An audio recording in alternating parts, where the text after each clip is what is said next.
So if you can press your got it thing, press got it. Excellent stuffs. Right. So, hello. Carol's entered the waiting room. So Carol's on her way in. Carol's just connecting to audio. So we'll just let that connect itself and wind itself up, and then Debbie, I'll introduce you to everyone. So everyone's in our area. There's either Debbie or Deb. Well, I am actually an Essex girl. You see. And I was called to Deborah, D-E-B-R-A, but Debbie, Debs, Debbie, anything but Deborah. all of the above. Right, so welcome everybody to today's live presentation. I am absolutely thrilled to be able to present to you Debbie, all of the names we've just been talking about, who is going to be talking about what she does within Dynamic Dogs way of doing things with our dogs. Deb runs Dynamic Paws and Train. She has her own dog, Sabre, who you'll be able to see in the background on Deb's screen. He's either side of her at the moment. In fact, one side looks like he's looking in your ear. So he's obviously found something good in there. No, it's that picture. He's going, what are you doing cuddling another dog? Stood in front of that picture now. I don't want anyone to find out. So I'm going to hand over to Deb. I'm going to make you host as we do that as well. And make host. Yes, change host. There we go. You are now host. So I am going to shut up and mute myself for a moment, and because the birds are likely to do something stupid in a moment. And yeah, away you go. And I'll probably dive in with questions here and there. But if anyone has questions, you're welcome to ask, or you can type in the chat box. If you can't see the chat box, if you go to your menu below, if you're on a laptop, you'll see chat. And if you click that, it will bring up a little extra box and you'll be able to type in there if you would like to. I've got questions at the end. Excellent. Yeah, so if you keep an eye on anything that comes up in chat, because once I get in my flow, we don't want to stop. I'll go off tangent and then I'll forget where I was. Oh, I've never done that before. Right, share my screen. Are you ready? Yeah, I'm going to share my screen for you all. Make sure I can find it.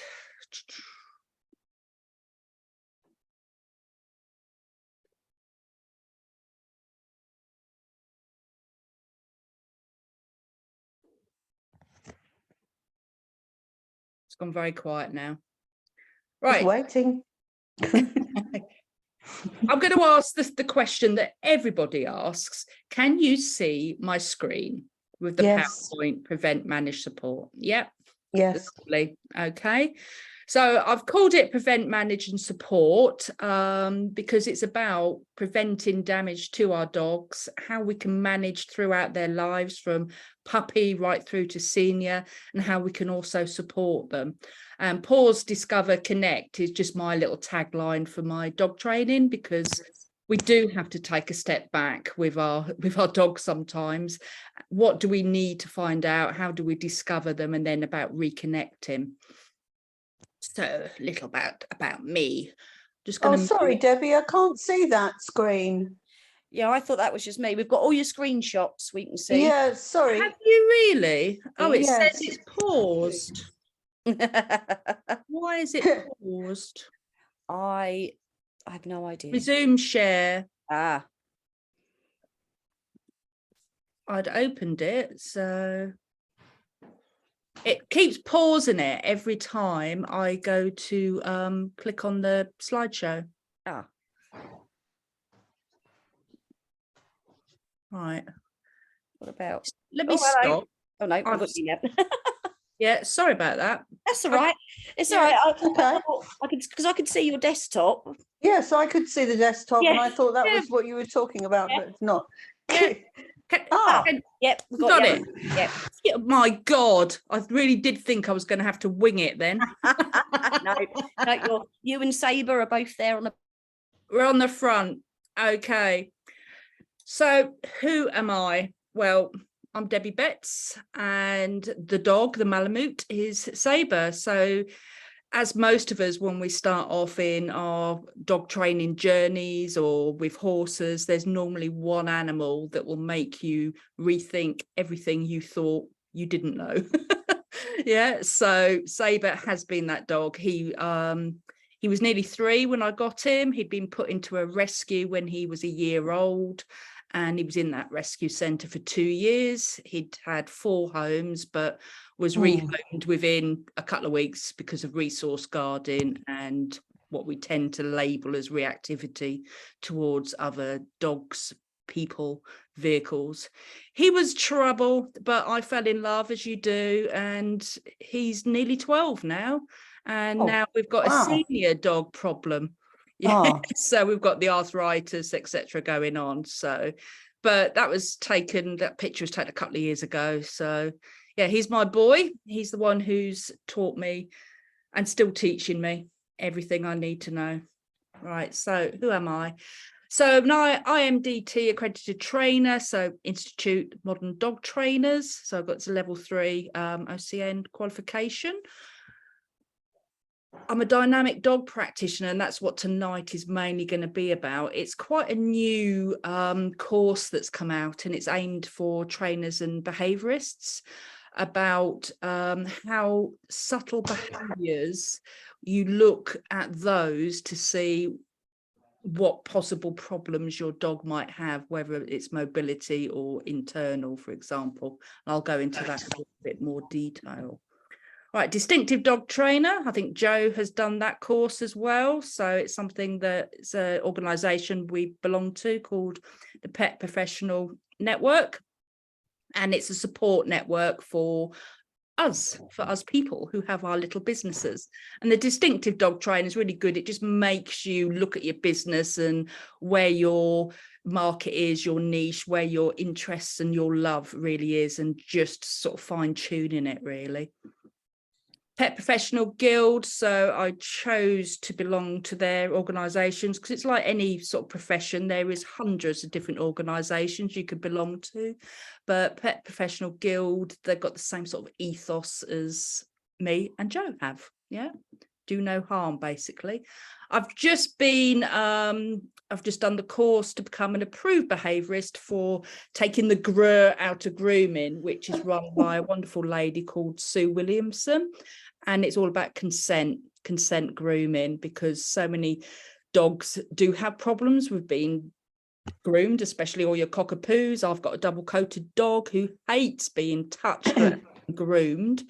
And so it's the course that I did was learning a little bit about grooming and how we can approach that from a trainer point of view as well, to help out, because a lot of people do have problems with that. And I don't know if any of you have heard of Reactive Dogs UK. So it's a group that was set up 2015, and I've been in it from the very beginning. And it's about that emotional support when you do have a dog that isn't, well, I'm going to use the term reactive, whether it's to vehicles, people, dogs, to themselves. Yeah, so I started off as a member, then I became an admin, and for the last 18 months I've been what we call an authorised trainer. So because I'm insured, I can actually give advice on the group.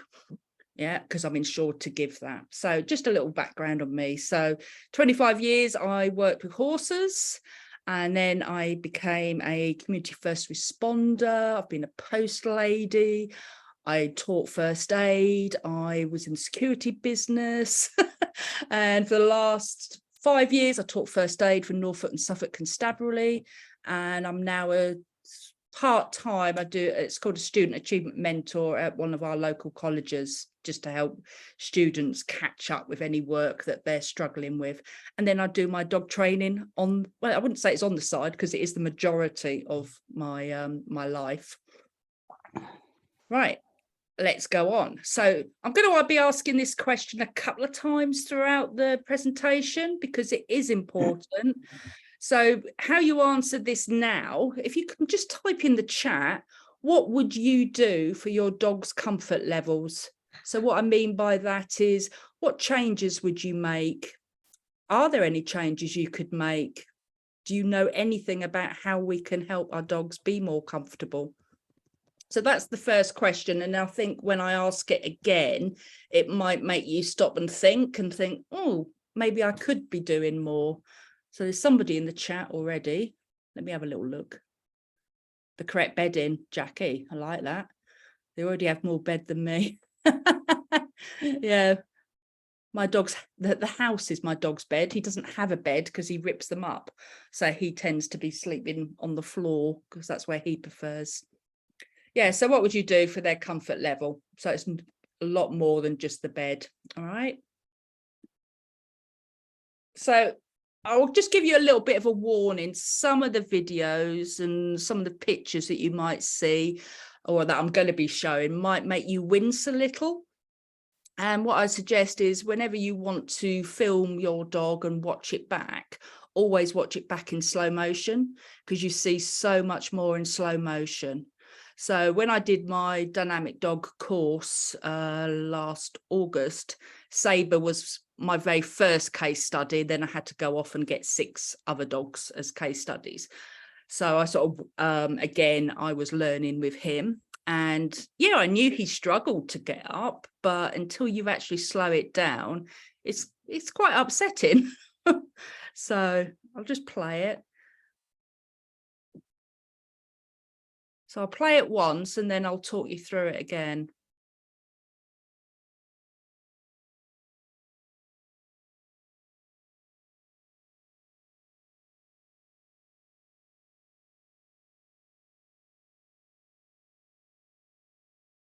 I mean, he's 47 kilos, so that's nearly as much as me. So there's a bit of a lump to get up off the floor. All right, now that didn't look comfortable for him, did it?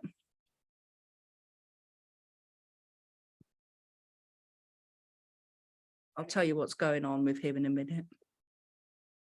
And if I do get emotional, I apologise. I can't help it with these things. Right, so I'll play it again and I'll talk you through what we're seeing. So the yawn, he's just sort of calming himself down because he knows it's going to be painful. Lip lick, he's moving his hind legs, just trying to organise them. Head and neck up, so he's trying to transfer his weight all to the front just to help heave himself up. He's got a wide foreleg stance. And that left hind is just now it's touched the ground. You see him wincing as he's walking towards me. And then we're going to have a shake off because that was quite painful for him. And he's already on pain medication as well. But it's, you know, we have to review that pain medication he's on. Yeah.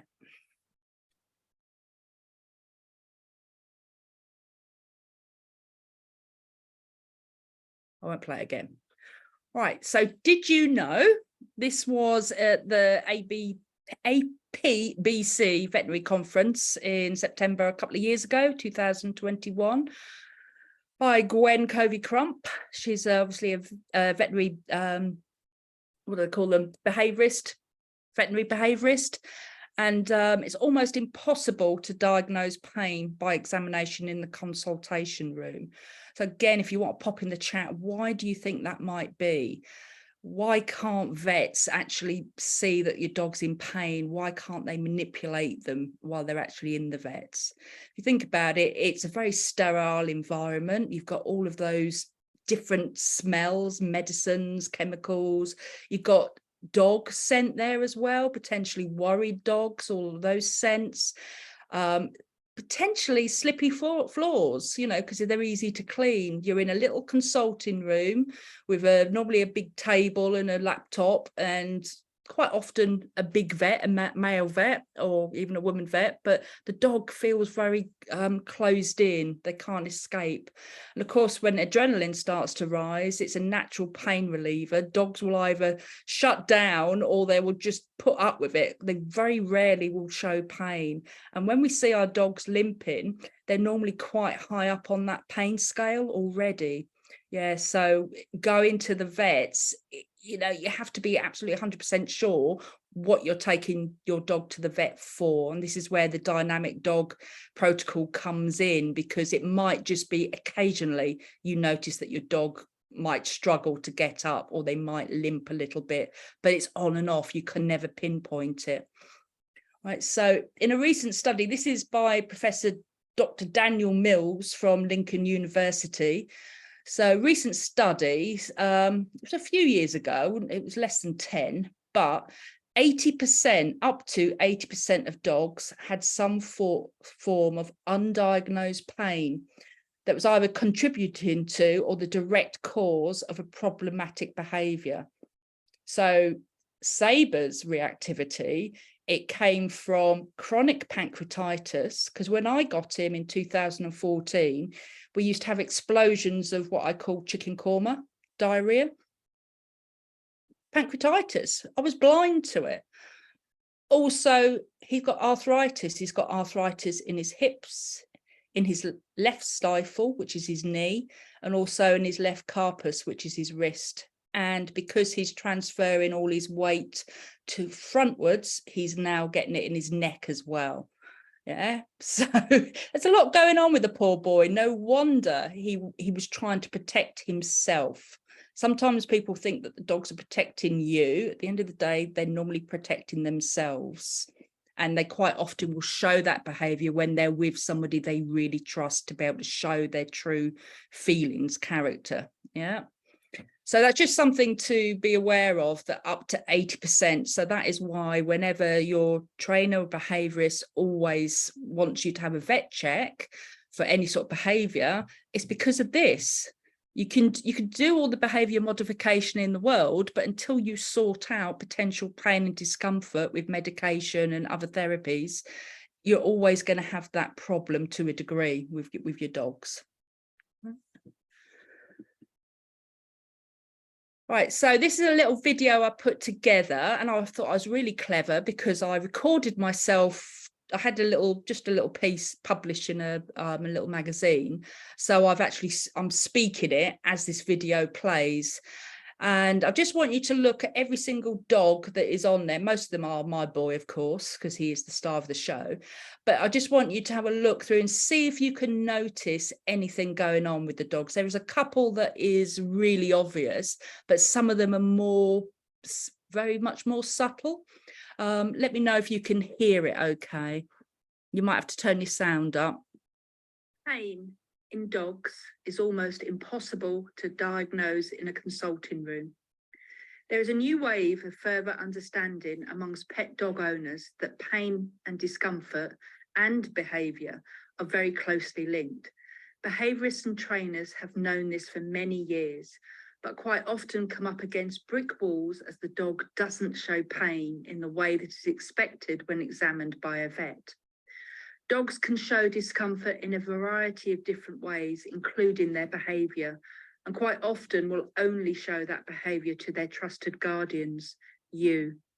In a veterinary setting, the dog's adrenaline will rise, which can lessen pain within the body. Adrenaline can do amazing things. Think of the young mother who lifts a car off her child with having a broken back herself. So what does that behaviour look like, I hear you ask? It can be as subtle as sleeping in an odd or different position, choosing not to sit and preferring to stand, not eating all of their breakfast, not wanting to go out for a walk, to a weird waddle in their walk, running away from their walking equipment, barking and lunging at other dogs, people and vehicles. The list is endless of varying behaviours, ranging from subtle to extreme. And these behaviours may change gradually, suddenly, or may have always been there. Behaviour is everything that the dog does or doesn't do. So how on earth do we find out what possibly could be going on? This is where a dynamic dog practitioner, such as myself, can really help narrow down that needle in the haystack for the vet to carry out further diagnostics. We are trained to carry out a dynamic dog assessment, which is a functional assessment using a variety of analytical techniques that can shine a light on potential discomfort in the dog, in question that could be adding to behaviour issues. We're totally hands-off. In fact, the majority, if not all of the data required is gathered by the dog's trusted caregiver, you. So no stress for the dog in question. This is absolutely a game changer for nervous dogs or those dogs who think strangers are dangers. Also for those dogs that their guardian just knows something isn't right, but nothing is ever found under examination. Some examples of behaviour and what was found after a dynamic dog assessment was completed and sent to the dog's vet were pica, which is eating of non-food items. A dog was found to have a malformed spine. Resource guarding of food bowl and vomit was found to have chronic pancreatitis. In both cases, once the discomfort was addressed, the behaviour lessened considerably or resolved entirely. So remember that these behaviours were only a small piece of the puzzle. A dynamic dog practitioner does not diagnose. That is the remit of the veterinary professional only. So our dogs talk to us through their behaviour. It is up to us to listen and enable them to be heard. Will you listen? Did you all hear that okay? Fab. I can see Joe sucking on a lollipop. Pain. So all of those dogs I've dealt with personally. A lot of them were by Zoom. The little Frenchie that was doing a little bit of free work in the front room, it was his muscle training. He's got intervertebral disc disease, which is quite common with Frenchies, but he would guard his space. Yeah, and it took a long time to work out what he was guarding, because it looked like he was guarding the washing basket, the pair of shoes, the stairs. He wasn't. He was actually guarding himself when his pain was too much to bear. The collie, he's a recent dynamic dog case that I had. And he's going to be the case study that I'm going to talk about. So I'll leave that one. Otherwise, I'll give it all away already. But Sabre, I've already said about him with the arthritis, and he's got chronic pancreatitis as well. Who else did we have? We had a couple of staffies. There were two different staffies on there. One of them is actually, it's neurological. The one that we saw that was walking down the little dirt track, and it looked like it was going to fall over. Yeah, so again, she's got mild hip dysplasia, but there's some neurological stuff going on as well, which is causing the trembling. We call it ataxia, you know, the wobbling. I don't know if you can see me wobbling in my chair. Yeah, and the other staffy that was just doing a little bit of groundwork through the poles on the floor, she's just been diagnosed with moderate hip dysplasia. So could the vet have found that just by touching them, looking at them? Potentially, yes. But all of these dogs had one thing in common. They did not like going to the vets. They did not like being manhandled or manipulated. They didn't like it. So this was the best thing for them. All right. So chronic pain. So what is chronic pain? It's any pain that lasts for longer than 3 months. Pain is, it does marvelous, well, not marvelous, but it does really weird things to the brain and to the signals from your nerves, and it can change as well. You know, your dog's got pain in the neck, and it's running down their front legs or further along their back. So a couple of things that can happen, which is why I've got the picture of Sabre being groomed, because I've already said he did not like to be touched or to be groomed, and it's taken years of just brush, treat, 30 seconds, because otherwise he would hump me just due to over arousal, didn't know what else to do. He would spin. He was actually a case study for Lincoln University, because he used to spin when he just didn't know what else to do. He would spin madly. So hyperalgesia, so it's increased pain from a painful stimulus. So if somebody stuck a needle in you, it's painful. But if you got hyperalgesia, it would be the most painful thing in the world. and allodynia, so it's pain due to a stimulus that usually is not painful. So something like if somebody just lightly touched your arm, that feels like a needle going into you. So this is what can happen over time with chronic pain, and it's just something to be aware of. So just thinking about if your dog has been in pain for a long time, that there's also going to be a lot of what we call learned behavior with it as well. This is what they always do, this is how I cope, and that's really difficult to unpick. Right, go on to the next one. So my dynamic dog protocol. It sounds like I'm self-promoting, but I just wanted to tell you what a dynamic dog protocol is, because you might not have heard of it before. I think Joe's saving up to do it.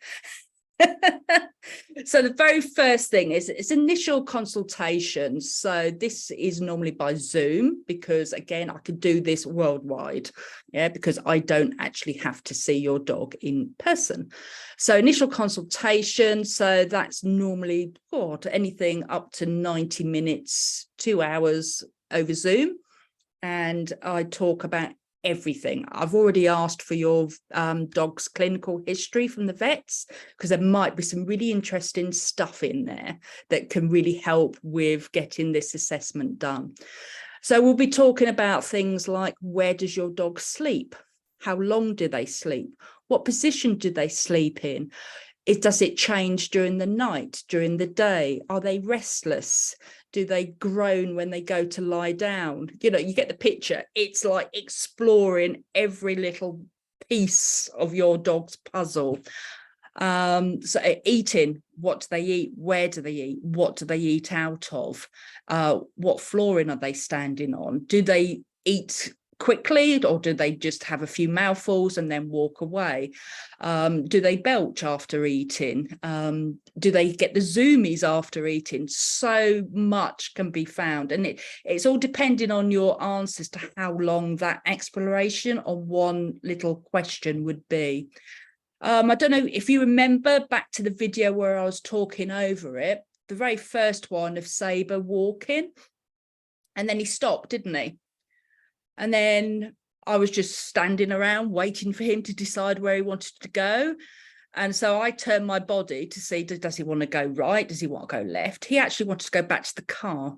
And we call that exercise intolerance. He's a big dog. He used to love going out for hours, a couple of hours, but now 10, 15 minutes, he's had enough. So we call that exercise intolerance. Yeah. So that would be something that I would be discussing as well in your consultation, like what surface do they gravitate to? For example, if you're walking along a footpath and there's a grassy verge at the side, do they prefer to walk on the grass, or do they prefer to walk on the pavement? Because it's all about consistency, because some dogs prefer to walk on a softer surface and some dogs prefer to walk on a harder surface. It all depends what's going on in their body.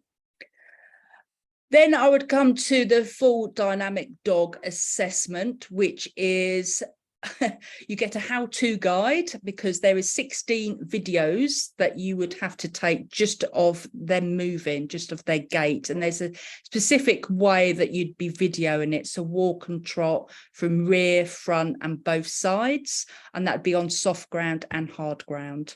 There's also videos of them eating, of them sleeping, not long videos, only 5-10 seconds of what we call activities of daily living, just so I can see what sort of positions they're getting themselves into, lying down, sitting. If your dog never sits, that is something that I'd put in the report. I don't need you to ask your dog to sit and then you take a video or a picture, because that is not natural. And that's one thing that doing this assessment with my own dog, I realised I hadn't actually seen him sit unless he was begging for years. Yeah. So, and it's not until your eyes suddenly become even more open with it. And then when I get all of your videos and your photos, which could be hundreds, because there's a specific angles that you have to take them, I would then start sorting through them, and I'm looking for consistencies.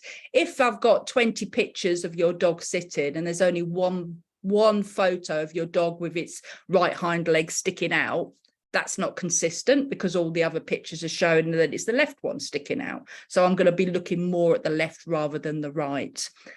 So that's the critical analysis. And then I would be looking at the videos, and I would be slow-mo, like really, like a bit like the video of Sabre getting up. And I'd be looking at that really, really slow. I'd be looking at, we call it flight arc, you know, how when dogs bring their back legs through, how far above the ground is that paw? Yeah, is it just scuffing? Is there full extension when they trot? All sorts of things. Is there lots of movement, backwards and forwards motion of their back? It can either be going sort of front to back or side to side. Are they swinging their legs round, as in the hind legs, call it circumduction? And on a video, you'll be able to see that. Do they swing them round rather than drive them forward? Because dogs are rear wheel drives. All that power comes from behind, pushing forward. Then I put it all together in a dynamic dog report, which is a vet report. So I would have the first little box that I'd have, it's all about everything that you've said that I've picked out, because I'd record that Zoom consultation, and I'll pick everything out that is consistent with what I'm seeing, because it's in your words. And then the next part is all in veterinary terminology, for example. And then I'd have the actual assessment, which is bullet points, everything that I'm going to be showing on the video and the photos, and then what your next part should be. And that's basically telling the vet that you know that there should be further investigations at least. And then obviously that gets sent to your vet. I either send it to you and you send it to your vet, or you make an appointment to go and see your vet and email it to them just as you're walking through the door. And then that's where you start going forward, further investigations. Normally what they do is put your dog on a pain trial first, and to see if there's any change in that behavior. Some vets will actually stop that pain trial to see if the behavior comes back, which I don't like, because if the behavior is lessened on pain medication, why do we need to stop it to see if the behavior comes back? I don't think it's fair on the dog. But then it might be x-rays. Now you have to remember that x-rays are like the bottom standard, because they'll only really show bone.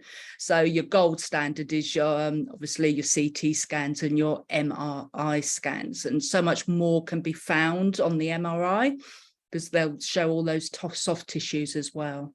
And then there's an action plan, because otherwise you're just left in limbo. Right, this is wrong. This is what's wrong with my dog. Got some pain medication. What do I do now? And this is where people need that support of that action plan. What can we do next to help support our dogs and support you as well? Because there's a lot of changes that will be happening in your life with your dog if they've found to have something going on with them. Right, so case study, Moss. He is a 9-year-old collie now.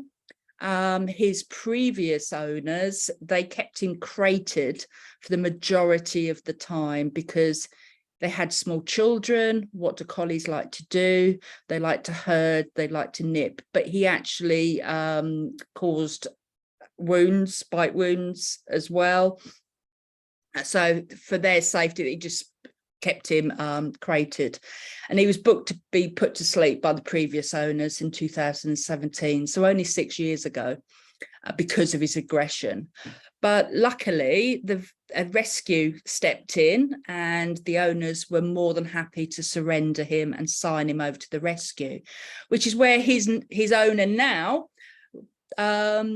she was a volunteer at the rescue, fell in love with him, took him home, and then thought, oh my God, what have I got? And she's just managed, as a lot of us do, we just manage that reactivity. He was so aggressive to people that he used to be heavily sedated just to go in for his annual vaccinations.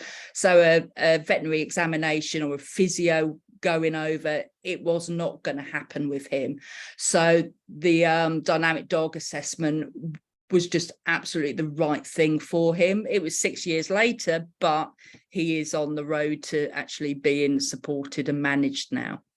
So we did the data gathering, and with Moss, we call it travel intolerance. He did not settle in a vehicle at all. He wouldn't sit, he would either be standing, panting heavily. So of course, one of the things that you tend to think about is that the car's sick. But you have to look at what's happening. If there's something unstable in their joints and you're in a car and you're trying to keep yourself settled in that car and it's just bouncing, you know, the ride of the car, it makes a huge difference as well, because you can get harsh rides, harsh suspension that are sort of bouncing them even more. Didn't like men, did not like movement at all.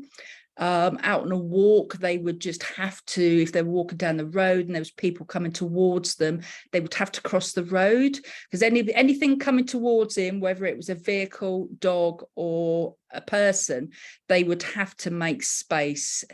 And that also coming up behind him as well. And that was one thing they really had to manage in the home, about wherever he was laying, they would have to make sure that they approached him from the side and not from behind and not from the front, because otherwise he would bite them. There was lots of other things going on with him. He did have, used to have a lot of diarrhea as well in the middle of the night, but a change of diet helped that. That did help that. He had what we call coat disturbances. I don't know if you can see, if you look where the tire is, you can just see maybe some little tufts going along on the top of his tail and up the lumbar area of his back. He has some little tufts there.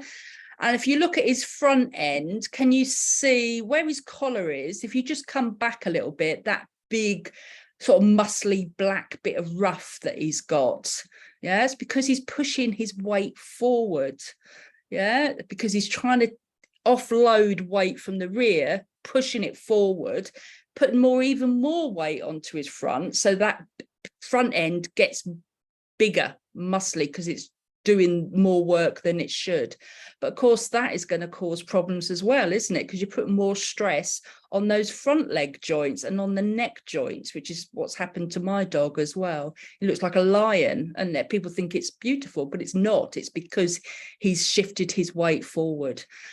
And when you get a dog that has problems in their front legs as well as behind, they're constantly shifting weight forwards, back, you know, or then they try to center it. So then you get the thoracic part, the middle part of their spine causing problems as well. So there is a happy ending, I promise. So lots of data gathering with him, lots of good information. Right, so this is a little video that I put together of him that I used for the vet report. I've taken off the edits, as in the words that are going across, because it's all in veterinary terminology. But the first movement that he's doing is called pacing, and this is when he's on the side of us on the right, so his right front leg, right hind leg hit the ground together, and then the same will happen on the left side. So he's very stilted, and some breeds actually do this. The Basenjay, I believe, do this just to conserve energy, but most dogs will do it because they're in pain, they're fatigued. Yeah, so they're trying to conserve, you know, what they've got, but it can cause even more pain. So, but he would pace like this on grass, on soft and hard ground.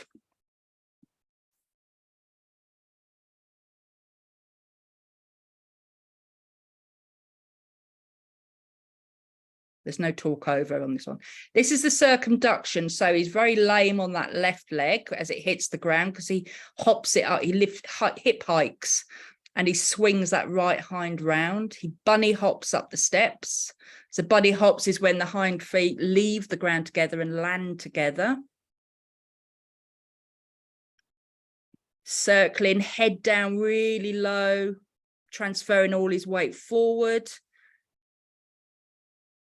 Oh, swing that right hind through. You just see he doesn't look a comfortable dog. This one I did cry because I hate it. I hate this video.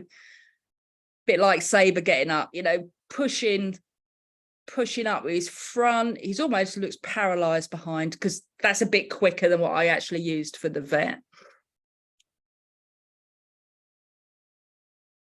But things like this, videoing things like this and showing them to your vet, they can actually see there is a problem. It's so, so helpful.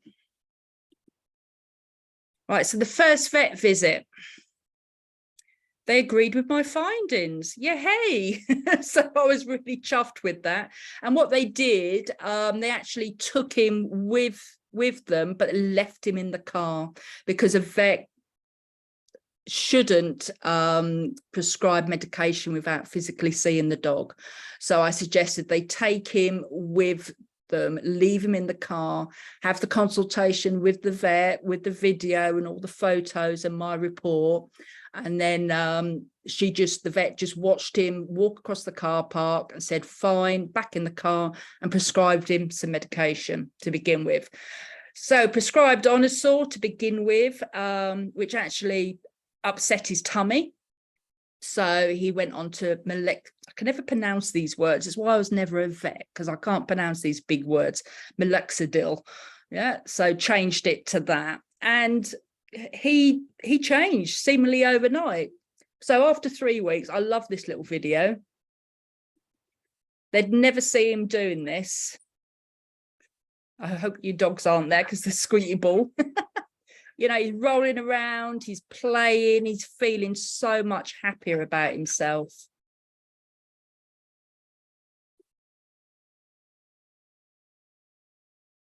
Don't rip it. Yeah, she just bought me a new bed.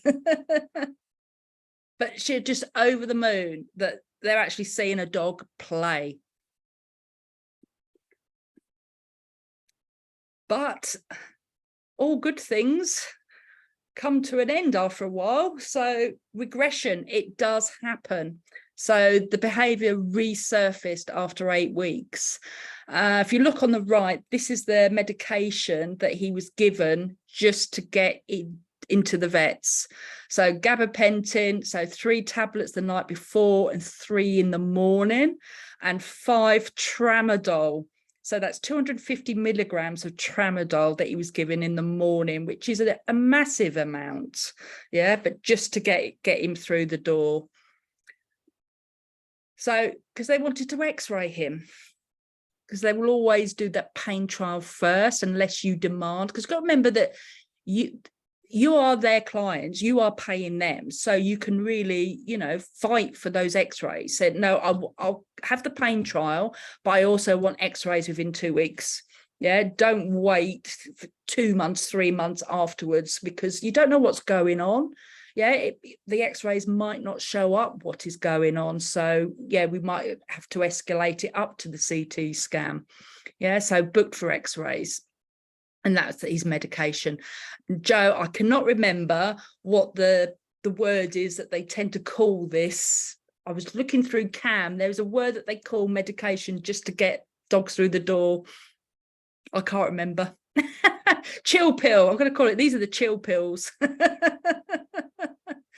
So these are the x-rays. A bit blurry, but what was found, spondylosis, which is lots of bony spurs along his spine. I don't know if you can, I've got my mouse going, I'm not sure if you can see it or not, but very, very painful. So they call them osteophytes, and they're just bony spurs where the bone is just cartilage, just putting extra stuff out. And of course, it's going to be rubbing. Yeah, so spondylosis. And then on the right, he's got flattened femoral heads. So where you can see where his leg bones are going into his hip joints, they're flat rather than being nice and round. And he's got the bony spurs, the osteophytes, actually in that actibuum, I think is how you pronounce it, but that round bit, that, you know, the shallow bit, yeah, he's got bony spurs growing there as well. So he's got spinal problems, he's got hip problems, he's also in his stifle, his knee joint, he's got arthritis. It's basically got osteoarthritis everywhere. But on the side where it says ossification, bony fragments, they weren't 100% sure if that was the bone or whether it is one of the ligaments that started collapsing and disintegrating on the side there. But problems.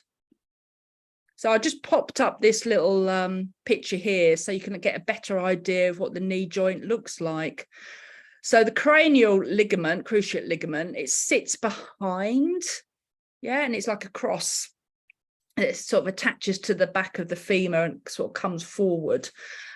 And then, so that's your cruciate ligament. And then the one along the front, in between these two bones, between the femur and between the tibia, the medial meniscus. I mean, my sister's had a meniscus tear. So lots of ligaments going on there. So we've all heard of luxated patella, where the patella moves around. We quite often see that in smaller dogs or the bull breed type dogs, because they've got very straight stifles. So the kneecap, you can see that picture there where the kneecap is, and when it moves normally, it just moves up and down because there's a little groove, trochlear groove that it sits in, and it just moves up and down.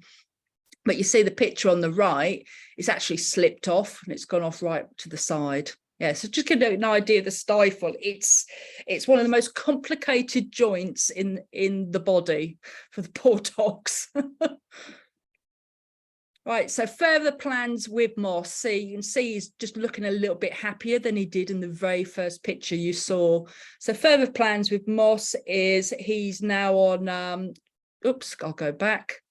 So you can see him. Librella, he's just had his second injection of Librella, and we're looking at physio because they live in Yorkshire. I'm in Norfolk.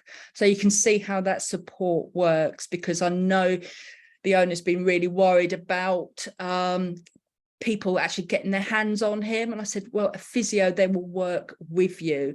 And I know a couple of people who've, one lady, her German Shepherd cross Husky, he had degenerative myelopathy that German Shepherds you hear about get quite often.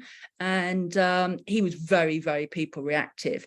But the physio, she would actually come and she would tell the lady where to put the hands, how much pressure, how to move, and showed her how to use the red light therapy that we all love. So that really helped. So even hydrotherapy with him could help as well. So they've managed the house fantastically. Houses nowadays, that there isn't, most houses have at least one room that's got laminate flooring or wooden flooring or tiling, apart from people like Joe and me.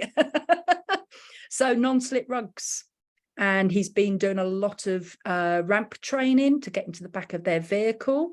I'll talk about the forces that happens when dogs jump out of a vehicle. So all of those management plans, but they've got their boy back. They notice a difference when he's about 5 days due his next injection. His behavior deteriorates. So she's looking at getting a therapy, a red light therapy unit, just to help support him for those last few days while that is wearing off. But I've also said, go back to your vet, chat about, is there any sort of medication that you can add on as well to help him in that last week? So I've put it in bigger letters. What would you do for your dog's comfort levels? So has anything changed from when I asked you that right at the very beginning? Because we had a few people who just saying better beds or good beds. There's lots of other stuff that we can do that I'll be talking about now. So my new passion is osteoarthritis, because my dog's got it. I now know so much more about it. And also I've got it in my toe and it hurts, bloody hurts. And giving me a supplement is not going to stop that pain. So if your dog is in discomfort and they say, oh, it's arthritis, stick them on New Move, that's not going to sort the pain out. And this is one thing that people really need to understand. I don't get angry about it. It's about education, really. Right, so the hard facts of osteoarthritis. 80% of dogs over the age of 8 have osteoarthritis. And Joe will recognise most of these facts. 35% over the age of 1. So this is where we get a misconception that it's an old dog disease. No, it's not. Yeah, 35%. If you think how many dogs are in the UK, 9 million, that's a lot. And I'm not good with maths, but you can imagine how much that is. So it's progressive. So that means that it just gets worse. It doesn't get better, it gets worse. Degenerative, so other things are going to be happening and wasting away as well. Your soft tissue, your ligaments. Painful it is. I don't know if anybody has arthritis or knows somebody who's got arthritis.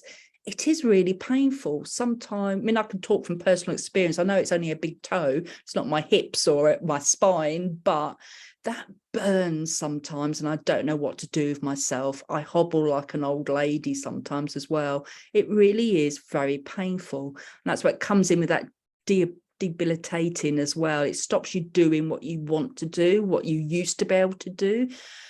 We try and fight through pain, but it doesn't work. It just makes you grumpy. So changing behavior.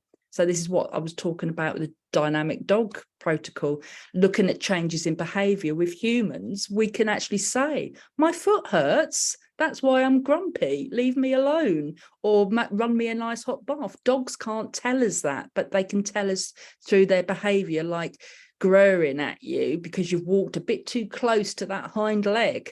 Yeah, and you just think your dog's being, oh, what's up with him? Yeah, he's actually telling you something is up with me. I want you to work it out for yourself. They need to be able to speak English.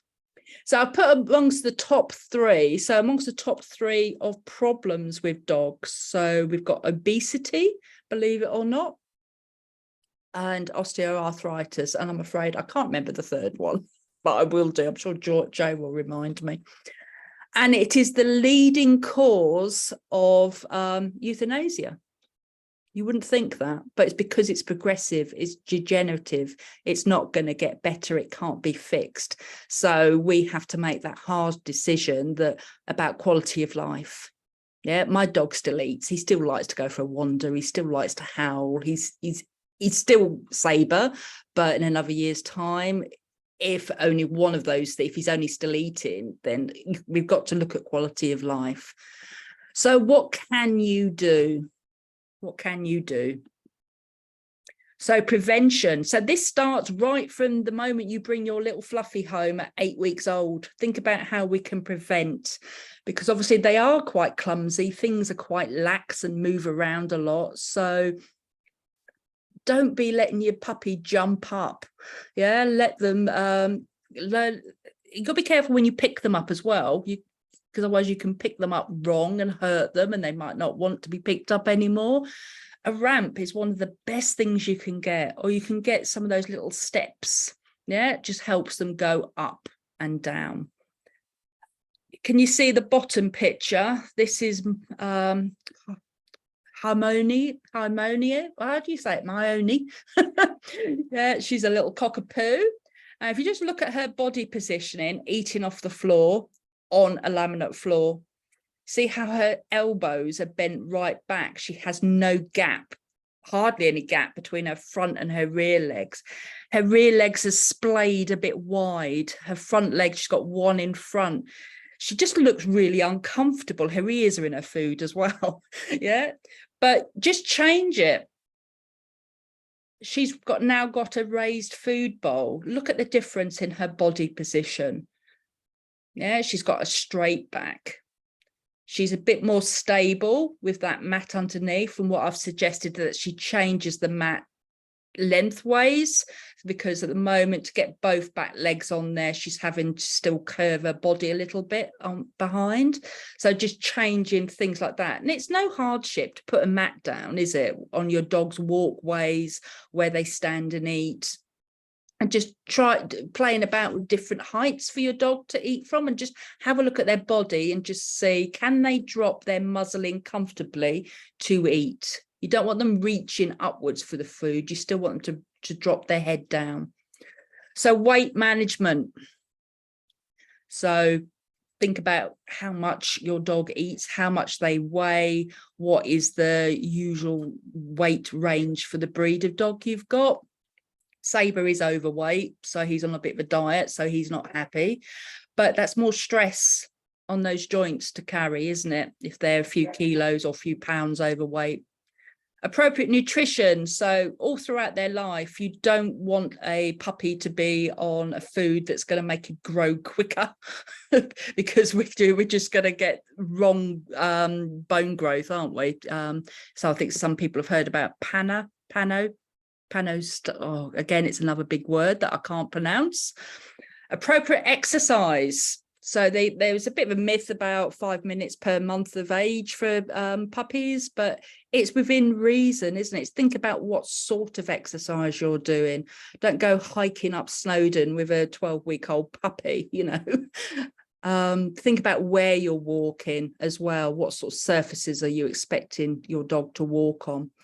Environmental aids. So I've spoken about the mats, the ramps, help me up harnesses when they get a little bit older as well.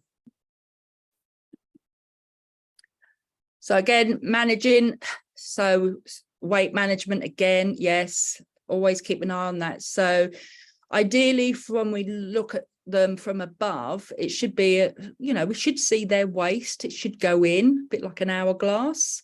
We should be able to feel their ribs. It should feel like the knuckles on our hands. Yeah, how many of us can truthfully say that we can with our dogs? I can't on my dog. I have to push through, you know, 6 inches of fur to actually get anywhere near his body. So appropriate exercise. So for him, what we're doing now is because of obviously the car journey makes him uncomfortable. So in the last 2 weeks, we've been in a car twice, literally 2 minutes up the road. The rest of the time, it's just a couple of 10-minute mooches from home. So just keep him moving, keeping those joints moving, because it is painful. And you don't want, the more they lie around, they're just going to stiffen up. So we just have to keep them moving, but appropriately. Complementary therapies. So what have we got? We've got acupuncture, which should be done by a vet actually. Don't go to the lady who does the Chinese acupuncture. Always make sure it's vet trained. We've got our physios. We've got different types of physios as well, haven't we? Sabre goes to a McTimoney practitioner, which is chiropractic, but not as we know it.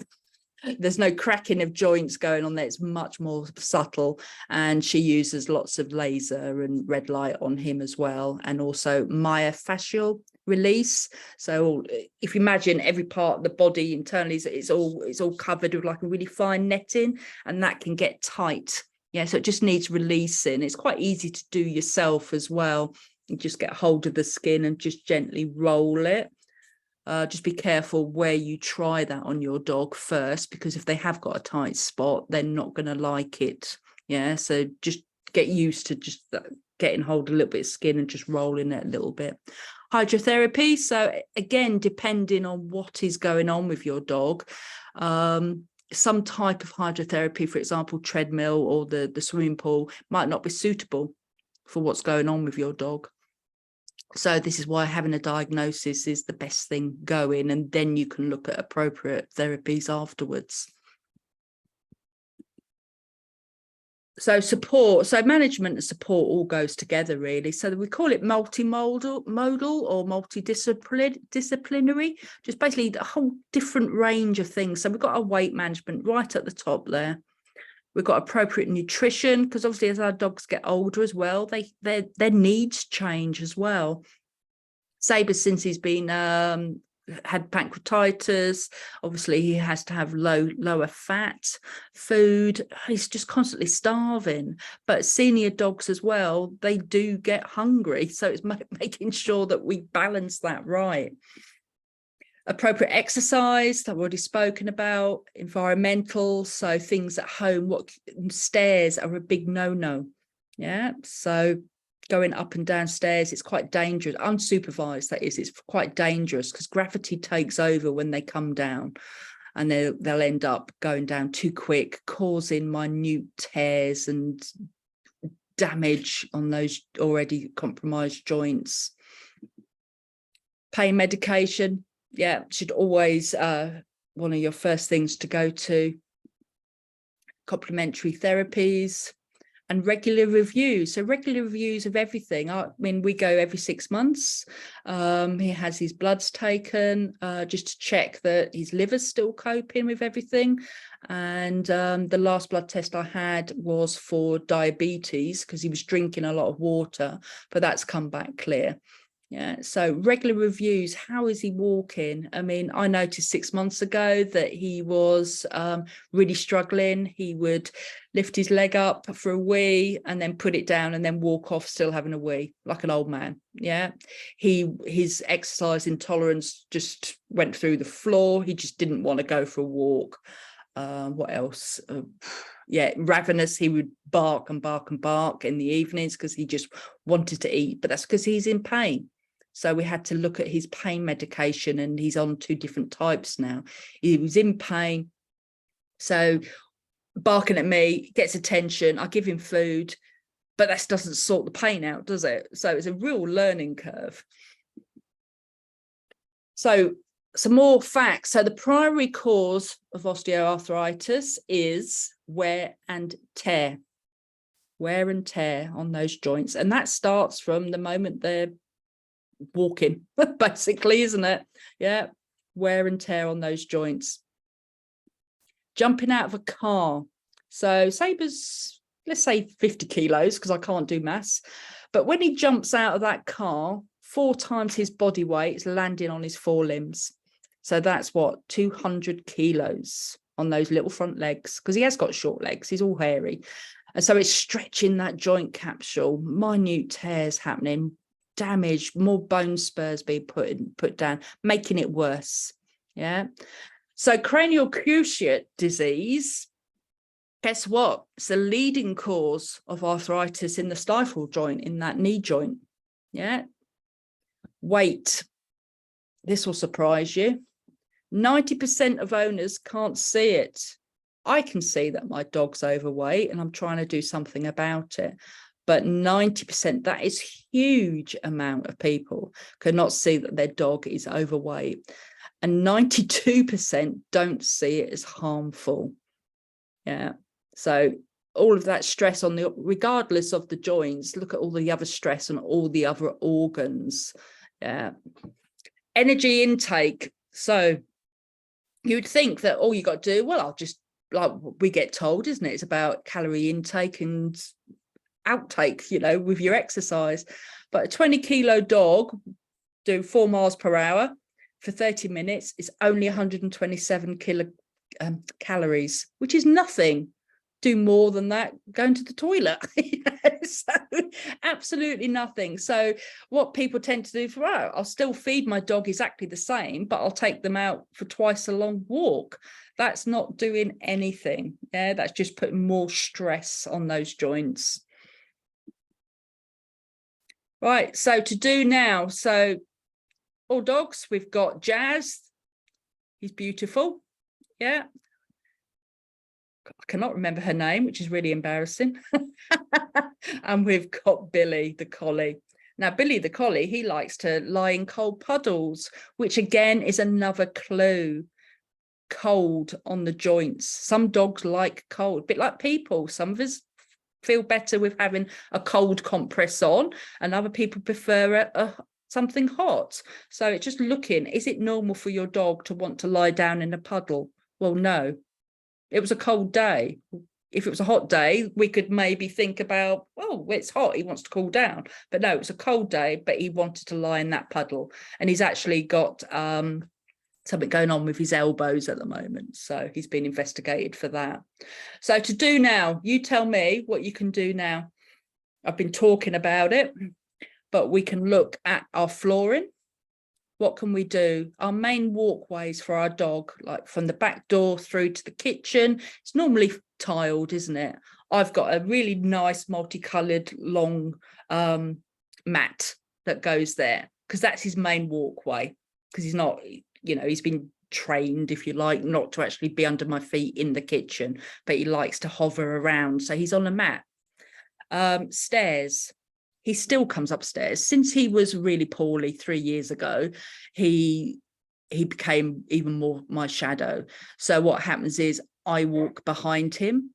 I have big spiral staircase, all carpeted. Yeah, so it's not like your little metal wobbly ones. They are big, and I walk behind him, and I've just started putting a towel underneath him just to help him going up. Coming down, I've blocked the stairs at the top, and I've actually blocked them away from the stairs in case he ever felt like jumping over. He's not going to fall down the stairs, so that's blocked. And when we come down in the morning, I walk in front of him backwards just to slow him down. And it's those last 3 or 4 steps that he would otherwise rush. And there's going to be a point within the next few months that the bottom of the stairs is going to be blocked and he's not going to be coming up because it's too dangerous. And I don't like it, but there we go. We all do things we don't want to do, don't we? Food bowls, food and water bowls. Don't forget about that water bowl as well. Yeah, that's raised as well. So that's always raised. And again, when he has sprinkles out in the garden, I've got big banks in my garden all the way around because I'm very close to the river. So I've got flood defences. Sounds really bad, but it doesn't flood, but just in case. So I put the sprinkles, just scattering of sausage or nice bit of food. I always sprinkle that on the bank. So he's not having to put his head right down on the ground. He's still snuffling at his nose height along the bank. So it's just those little changes. Ramp. We've had a ramp even before he was diagnosed with arthritis. Had a ramp for a couple of years now, and it's the best thing ever having that ramp. Really is. It can be awkward sometimes when somebody parks really close behind you and you can't get your ramp out. Yeah, but you do what you have to do. So what other things can you do? Think about the exercise at home. The 2 pictures on the left, left and middle, we're just doing what we call free work in the garden. So lots of different surfaces, different platforms, different interactive things, different textures of treats, crunchy, chewy, licky mats, snuffle mats.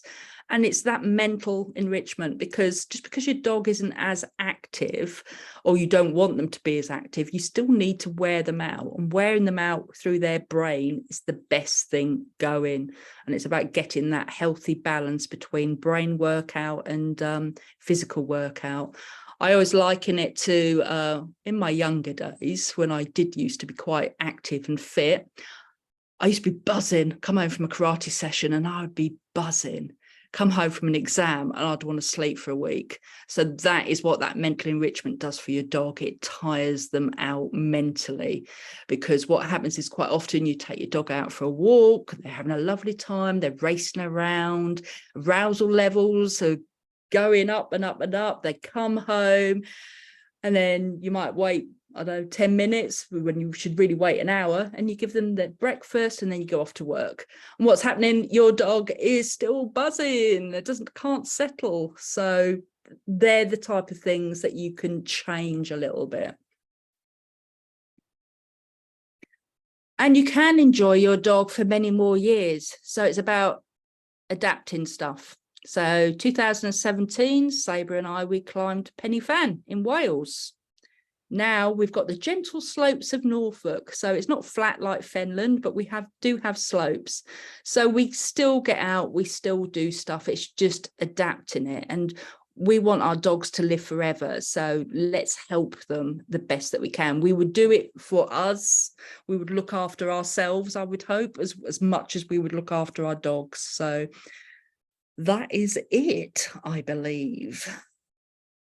Yes, so any questions? I'll stop my share and then we can go back and you can take over again if you want to take over. Thank you very much. Let's reclaim host. Reclaim host. I am the host.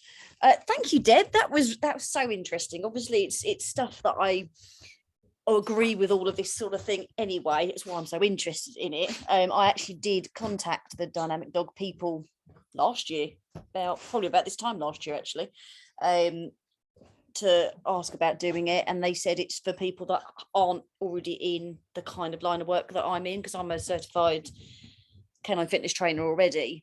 Yes, it's not for people like me, but they're hoping to at some point do one for professionals Yes, I think she's I Quite think disappointing. Gemma's in the process of writing one now for physios Yeah, and people like you, because you know a lot of it anyway. not a lot, but it's always good to have a refresher, and I enjoy learning Yeah, about it. And yeah. you know, you Yeah, can I think the never- biggest never take I let- got from doing the course was about how to really scrutinize every little movement and to write it Yeah. in vet speak. That's how I call it, vet speak, because it looks professional. It does look professional. Yeah. One, isn't it? Because I can never remember the bloody terms. But if I speak in the terms with dog owners, most people don't know what I'm talking about anyway. Exactly. So I don't Yeah. end up practicing the proper terms myself. Yeah. But no, that was really, really, really, really interesting. So sorry, Ripley's now going to start typing, I think. She's useful like that, aren't she, Ripley's choppers? Hey, Is there just one person left? It's Just yes, we've got me. Jackie. We've got Just Jackie. you. Thank you for sticking with it, Jackie. Oh, very interesting and Jackie's got this very, fun. very informative. Jackie loves listening. because it's the first time I've presented this, because I'm doing a day seminar in July, and there's 6 trainers and we're all speaking about something different, and so I've made this for that, and I'm using tonight as a practice. so feedback, whether good or bad, otherwise, because obviously it takes you a while to get into the swing of how the slides flow and what you want to say, because I had a lot of writing on there. They would come up with bullet points and I just took them all off. Yeah. But I thought it flowed really nicely. No, I did enjoy it, definitely. Yes, I enjoyed it very, very much, and I learned a lot. And I'm going to be hyper vigilant with my little dog. She's only 5, but it's now time to have a watch on her. And do you recommend lifting up her feed and water bowl now? Because what breed is she? She's a very small Cocker Spaniel. Yeah, very petite. Very petite. You could try it with different heights. Don't start with anything too high. No. Maybe when we have a dry day, because it looks like I've got your storm now, Joe. Again. Well, that half the sky's black and that is sunset over there. What I suggest you do is have 3 or 4 different heights. You can just use planks of wood or like little bowls, Tupperware bowls, and look at her body position for each of them. From when she's eating on the floor to something a couple of inches, something 4 inches. I wouldn't say she'd want anything over 6 inches, thinking of a Cocker Spaniel height. Because if you think about where her chest is, where her bony part of her chest, ideally you want the bowl sort of about that sort of height, so she can still drop her head right down. Having said that, I've just realised that she only drinks from her water bowl, because the other way I feed her is treat trails and a snuffle mat. But yeah, a snuffle mat. She loves that, but that's still on the floor. Yeah, you can put a snuffle mat on a box. Yeah, just try it. Just try it. I put Saber's snuffle mat on the settee. Yeah, because it's a bit of a cheat, really. It just means I can groom his trousers while he's snuffling around. It's a lot of playing around with stuff, but things I'd start taking photos. Do you go to Joe? With fitness and the stance clinics and those sort of things. So you've probably got a load of photos anyway, haven't you? No, not really. No, we just. I've probably got photos. You've got more. You've probably got them, Joe, but I haven't. I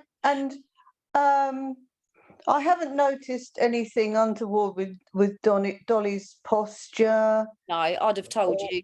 Or gait, and I know you would have told me, but I am a bit worried the way she jumps 3 foot in the air from standing. Yeah, and there's nothing does she? to stop so that. What you need to do is set have you got a camera, a good camera that videos?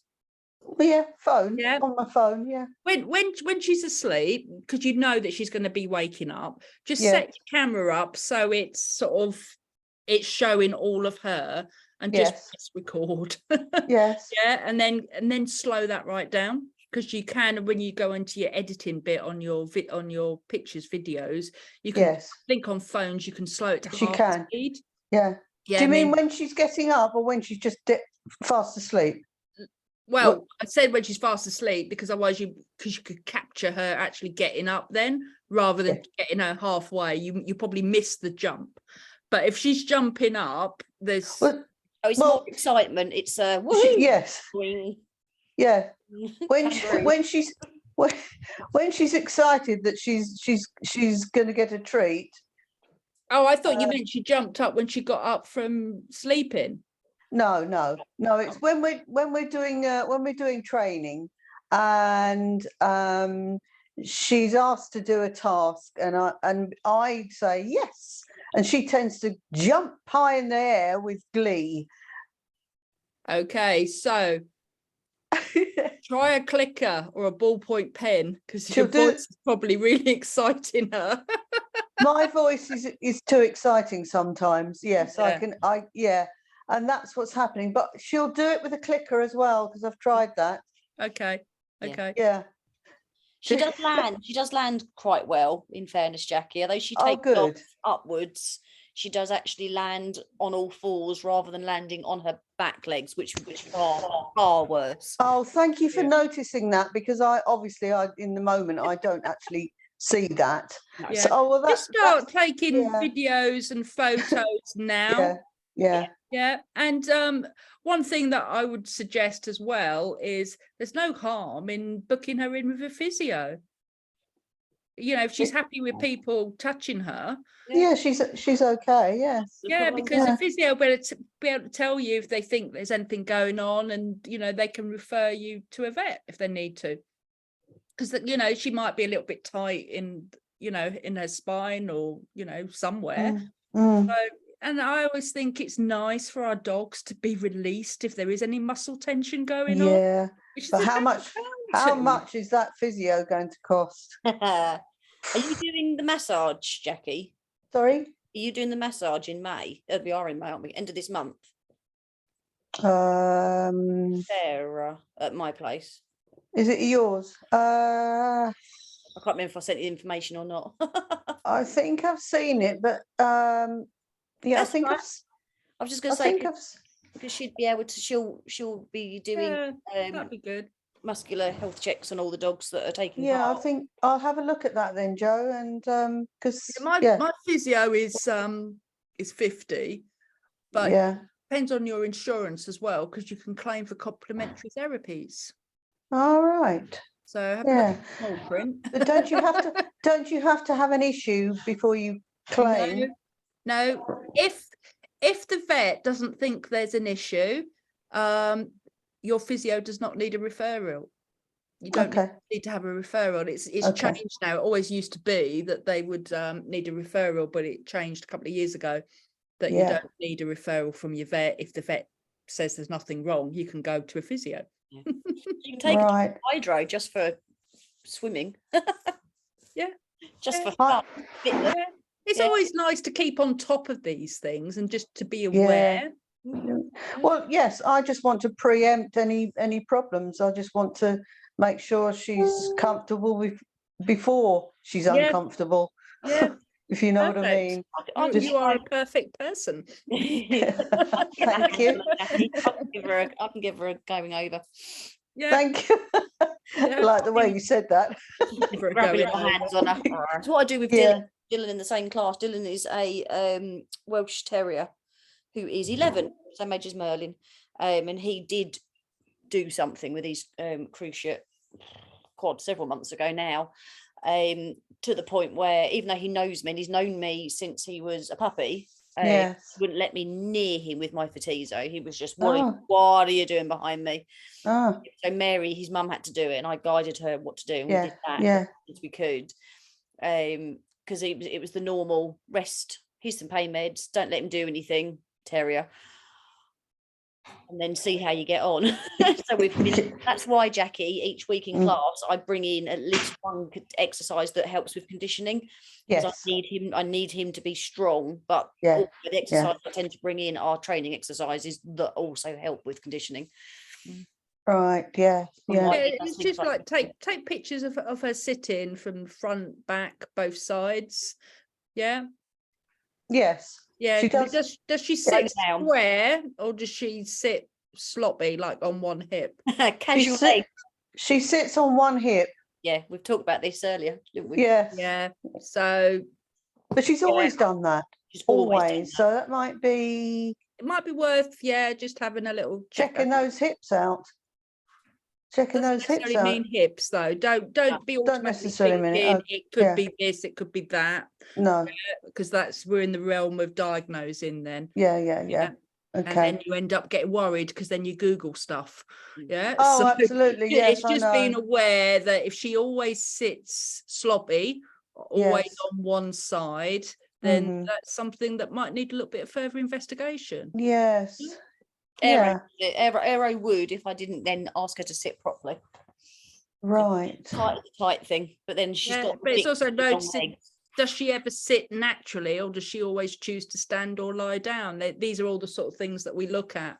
Yeah. The dog will sit if you're cueing them to sit, or they're begging, but any other time, do they ever sit? So, Deb, the photos you mentioned, taking from the different, both sides, what sort of height angle would you say would be chest height recommended? Dog chest height. Dog chest. Oh, so we've got to get down on the floor. Yeah. Well, this is where you work out where your dog's chest is by standing next to them and marking it on your leg. Mine's very low. And upside down. If you do that, and then you can hold it lower without needing to. But you want the phone that way. You want the phone horizontal. Oh. Then it fills the frame. Right. So my dog's being a real pain. I can hear him barking. It's because I'm barrier frustration. Oh, right. He doesn't like it because I'm in here and he's in there. Him. Oh, yeah. Mine are all begging for their dinner. Well, thank you for having me tonight, Joe. And hopefully help everybody else who's disappeared. Yes, no, there's a lot of people I've got to now remember to send this recording out to. You have stopped recording now. Oh, you are still recording. I'm still recording all the questions, all of it. All that's in. Right. I'm going to stop recording right now.